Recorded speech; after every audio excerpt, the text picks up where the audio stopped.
Hello again, everyone. This is lecture 4.2. And in the last lecture, we talked about prospective, retrospective, and case control studies. Spent a little bit more time on the cohort side than on the case control side. So we'll talk a little bit more about case control in this lecture. We also talked about relative risk. We showed the formula and described what the outcomes were, meaning if the relative risk was 1.0, there was no difference, and if it was above or below, that means there was either an increased risk or decreased risk, respectively. Now, prospective studies, these are very logical. It's a logical, direct way of studying risk, following people into the future, or looking at a cohort and exploring the relationships based upon information collected in the past. Now, limitations of prospective cohort studies include assessing chronic diseases and rare diseases. So, for example, chronic diseases have a latency period. You could start doing a study, but that study takes a long time, effort, money, and also there is a rarity of many of these chronic diseases. So, for most of us, doing a prospective cohort study would not be an effective use of our time or resources. There are, fortunately, large groups that are able to do this stuff. They have grant funding and they have time on their side. Another challenge is a rare disease. Let's say you had access to a population of 30,000 people. And let's say you could follow that population for 5 to 10 years. But since the disease is rare, it's very possible that no one in that population would acquire that disease or develop that disease. So prospective studies can be very difficult to do because of some of these issues. Retrospective studies, these are another great way to assess risk. But again, limitations of a retrospective cohort study is that you are reliant on the data collected by others. And can you get access to that data? You may have a great idea for a study, but if you're not allowed to access it, then that plan goes up in smoke. That's where case control studies come into play. It's a study that starts with the identification of diseased and appropriate controls, then retrospectively assesses exposure to the risk factor. You go back retrospectively to determine exposure for both cases and controls. Cases and controls are often identified in hospitals or medical clinics or the like. Case control studies do not provide incidence data because, again, you're getting cases already. You don't have any sense about proportions of new cases that occurred in a cohort. Case control studies uses the odds ratio as an estimate of relative risk. So you should never use the relative risk stat for a case control study. So case control studies are good for examining rare diseases and disorders. So what are the advantages over a prospective cohort? It bypasses the need to collect data on a large number of people. It's faster. It's not necessary to wait from measurement of exposure until effects occur. So here's a summary of the characteristics between a cohort and a case control study. I'm not going to read through these, but I welcome you to pause the recording. I'm going to give about 5 seconds of dead air. You can pause the recording during that time period, read through this, and then start back up.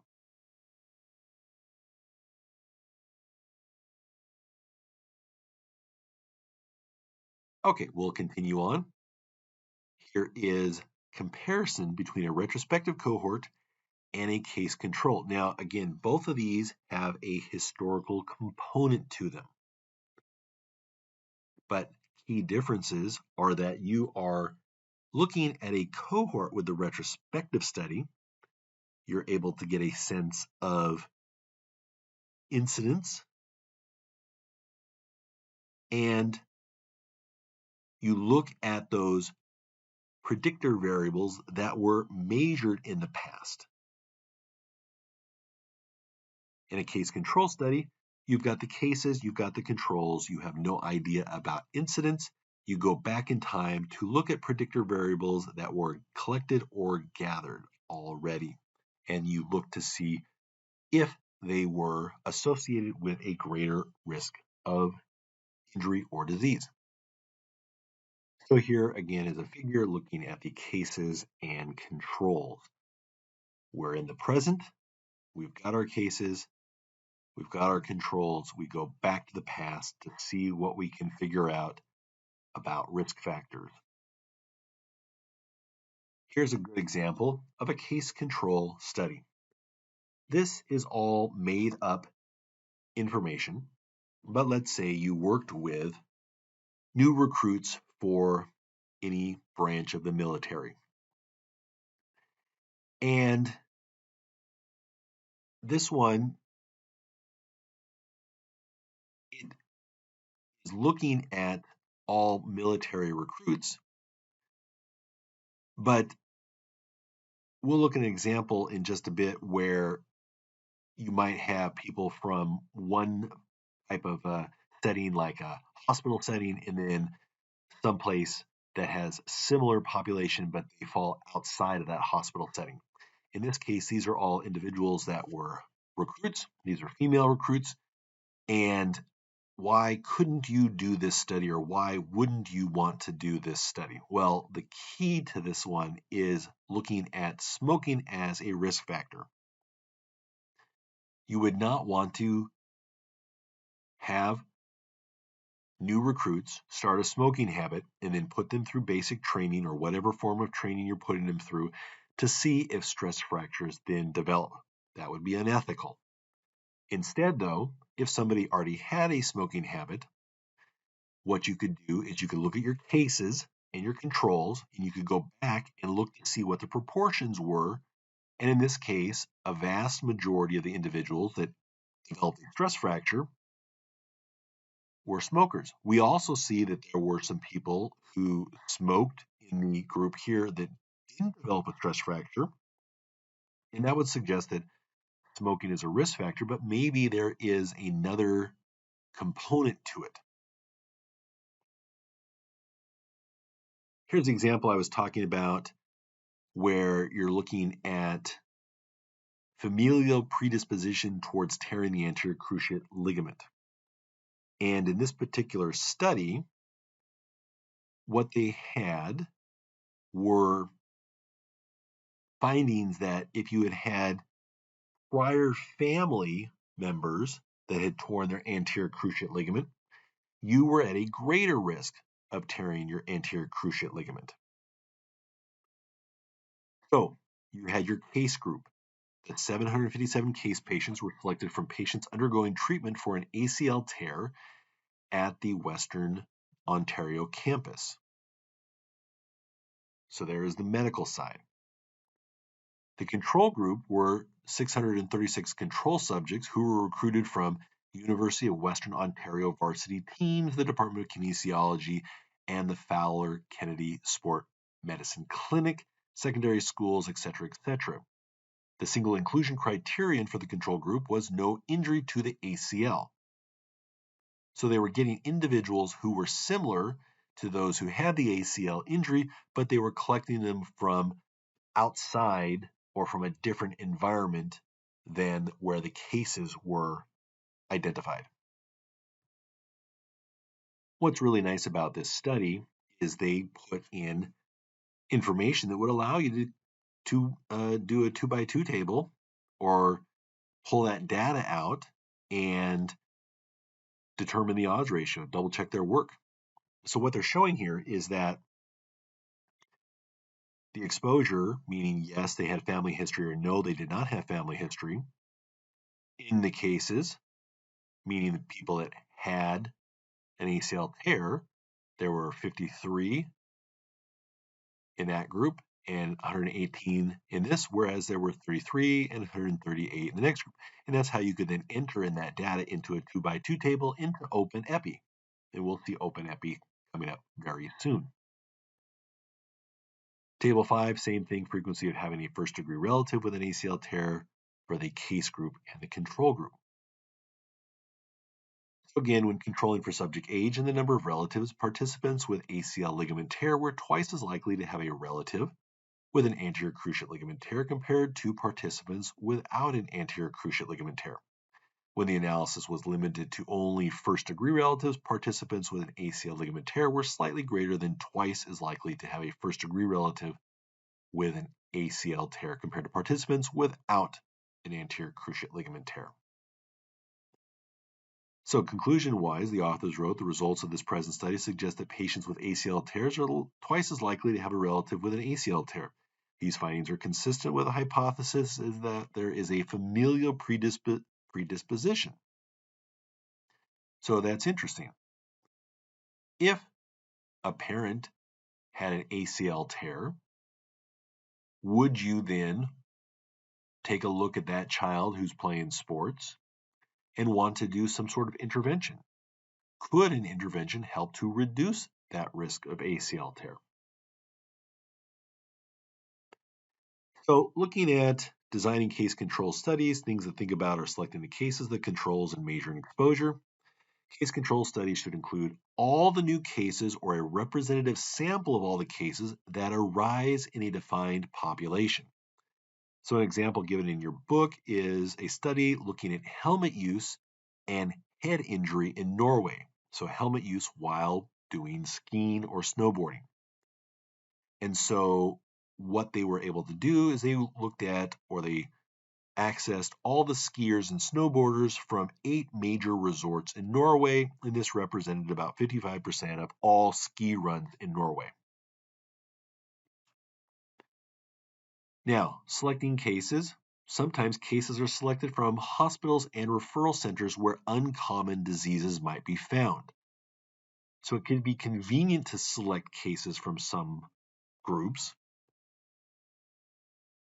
But what is a potential consideration? Well, these centers may attract certain patient populations or atypical cases. And as a result, this may skew data if your purpose is to look at ordinary occurrences. So what do I mean by that? Well, going back to a cancer diagnosis again, you may want to really know the staging of a particular cancer for whatever study you're doing and really define it very precisely if you're trying to determine a particular risk factor to see if that risk factor is greater in those who develop cancer XYZ. But if you are at that hospital center that attracts people from all over the world and you were to enroll somebody with that similar cancer, but it has something kind of different to it in nature, you would want to really think hard about whether or not you would want to include that person in your study, because even though it may be the same cancer or similar, it may not be appropriate to include them because, again, it could skew that understanding on how certain risk factors affect the majority of people with a cancer. Now, it should be possible for both cases and controls to be exposed to the risk factor and to experience the outcome. So, what do I mean by that? Well, you wouldn't want to do a study of exposure to agricultural pesticides and cancer and only look at individuals who handled that um, pesticide and maybe not look at individuals who were in the agricultural side of things and infrequently handled the pesticide, or maybe worked in that agricultural environment and never handled the pesticide. So you wouldn't want to go, okay, I'm going to look at all individuals who work in an agricultural setting that have this, particular cancer, and I think they've got exposure, and then for my controls, I'm going to select everybody from um, an island where they don't have that product around at all. That's kind of an extreme example there, but basically what that's saying is it's kind of weighing things like, oh, okay, of course those individuals may not have that particular cancer exposure because they didn't have access to that potential cancer causing agent. And I know that was kind of a clunky way of describing it, but again, the whole goal is you want to have controls that don't have the disease, but may also have been exposed to the risk factor at some level, at some period in their life. The validity of case control studies depends upon the comparability of cases and controls. To be comparable, cases and controls should be members of the same population and have equal opportunities of being exposed. The validity of case control studies depends upon avoiding misclassification when measuring exposure. Best approach is to depend on complete, accurate records that were collected before disease development. For example, pharmacology records and drug risks associated with that treatment, or surgical records and surgical complications. However, many exposures can only be measured by asking cases and controls or their proxies about them. Examples of things you need to think about when measuring exposure: exercise, diet, over-the-counter drug use, and recreational drug use. These measures can be subject to bias. Now, the odds ratio. So, this is what we use for case control studies. Here is the math right down here. So, remember that 2 by 2 table? We're going to see that again. Here's a 2 by 2 table with our cells. And so, if we were to do an odds ratio, and we did a case control study, again looking at our excessive exercisers and our moderate exercisers, the math formula is a little bit different. And we're going to see that we come out with a similar score. Remember, we had something like 6.7 for the relative risk. The odds ratio is a good estimate of relative risk when the cases studied are representative with regard to history of exposure of all people with the disease in the population from which the cases were drawn. When the controls studied are representative with regard to history of exposure of all people with the disease in the population from which cases were drawn. And when the disease being studied does not occur frequently. Interpretation, same thing. If the odds ratio equals 1, there's no association. If it's greater than 1, that means there is a greater risk. And if it's less than 1, that means there is a lesser risk. Now, you've got to be careful about using an odds ratio because an odds ratio can overinflate the risk estimate if your sample size is small. A study I published used the relative risk, and the relative risk score was like 4.6 times higher. So the people that had poor preseason test scores were 4.6 times more likely to have an injury. However, if I would have used the odds ratio, they would have been 11 times more likely to experience an injury. Now, 11 times sounds that much better, right? I wonder if I would have tried to publish it with an 11 times greater risk of injury, what kind of journal I could have gotten the paper into, because 11 times sounds a lot worse than 4 times.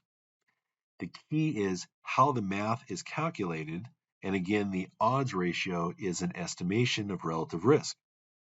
So it's best to use, again, relative risk when doing a prospective or retrospective cohort study, and to use relative risk with small sample sizes for your cohorts. Again, I say that because you'll see many times an odds ratio is used. They're oftentimes used interchangeably. It's not always good. Odds ratio can only or should only be used for case control, or I should rephrase that. When doing a case control study, you only use an odds ratio. An odds ratio can be used for cohort studies, but you've got to be careful in its use. Shouldn't use it if you've got a smaller sample size, and you should maybe only be using it when you're trying to do some sort of adjusting. So you publish the crude odds ratio, and then you do some initial analysis and do an adjusted odds ratio. Okay, we talked about discussion 2 for this week. So remember to get that done by October 2nd, and your homework also due by October 2nd. Have yourself a wonderful week.